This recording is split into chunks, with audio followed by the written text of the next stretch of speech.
Have you ever wondered if you're doing enough to protect your business?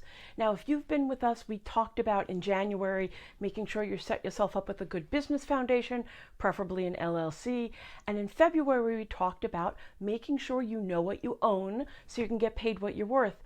But now we're going to really talk about how to protect everything that you own in your business and make sure that you aren't letting your valuable assets walk out the door.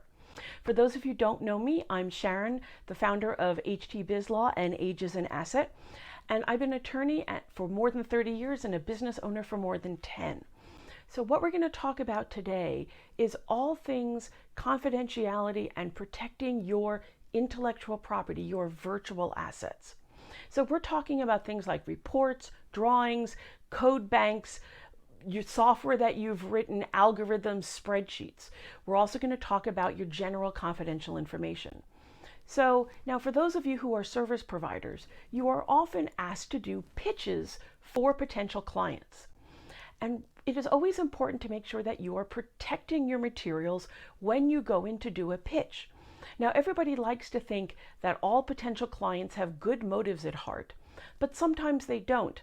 I have seen in many instances where a bigger business will send out pitch requests to many potential consultants or service providers so that they can get the ideas from the pitches and use them themselves without ever hiring that consultant or service provider.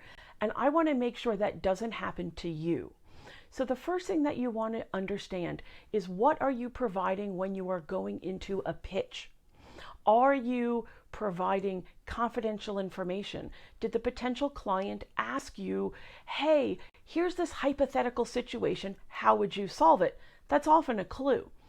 But if you are going to be presenting any of your confidential information or any of your proprietary information or any of the tools that you want to use again, or ideas that you don't want the client to use without paying you for them, you need to make sure that you protect yourself when you go into a pitch.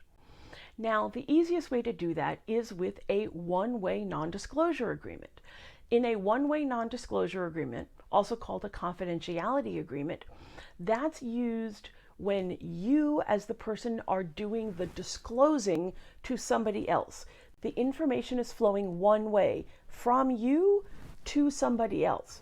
In that non-disclosure agreement, the one-way non-disclosure agreement, it's going to talk about your confidential information, your copyrights, your materials that you are claiming as your confidential information, and it makes it clear that whoever is receiving them, whether it is a potential client, a potential customer, or even a potential collaborator, that they can only use the information that you are disclosing for the purpose of, and in the case of a pitch, deciding whether or not to hire you. But we can include specific language that says they may not use the information without your consent, other than for making that decision whether or not to hire you. That is a one-way agreement. And if you're worried that that may seem aggressive for a potential client, there are two things. One, we can do it in a friendlier format than a standard scary legal agreement, but agreements shouldn't be scary, right? We've been following this. Is to do it in a friendly letter form, perhaps even an email with an acknowledgement back. But the other thing is, we can couch it in terms like you're really just confirming the agreement, that you're going to get together to talk about your potential relationship with them. The other thing is, if a potential client refuses to acknowledge that what you are disclosing they cannot use, my first inclination would be to tell you to run the other way. Because if a client refuses to acknowledge, or a potential client refuses to acknowledge that they may not use your information without you, that should tell you something right there. So what if you're in a situation where both you and whoever you're talking to, you are both going to be sharing confidential information? In that case, you are mutually sharing information. So what you need is a mutual non-disclosure agreement or a mutual confidentiality agreement. Like the one-way non-disclosure agreement, it's going to protect the confidential information and sensitive information that you provide. But in this case, it's also going to protect the information that the other side provides. And this is done all the time in potential collaborations where each party is discussing what they might bring to the table. And even though you're maybe a small business to start, that doesn't mean you're not going to have potential collaborations sooner than you think you will. I see it happen all the time that you might hook up with another solo business or another small business, and you figure out that the two of you can offer something jointly together that's even more valuable than your individual pieces. So when you're having those discussions, you want to have a mutual non-disclosure agreement to protect both of the parties, both you and the other side, to make sure that you're only using the information for the purpose of making that decision. Do I want to work with this other person? And again, if somebody isn't willing to sign something like this, especially if it's mutual, and especially if it's for a potential collaboration, I would really start getting your antenna up and wonder what this other person's motives are. Because a mutual confidentiality agreement is completely mutual. Everybody benefits the same. Now, one other situation where you need to make sure that you are protecting your information, your confidential information, your valuable tools, is when you hire somebody to do work for you. Now, if you've been part of any of our copyright conversations, I've talked about the fact that copyrightable materials, which would be reports, drawings, videos, graphics, software, are owned by the author, the person who creates them, unless the rights are assigned either in an assignment document or by operation of law.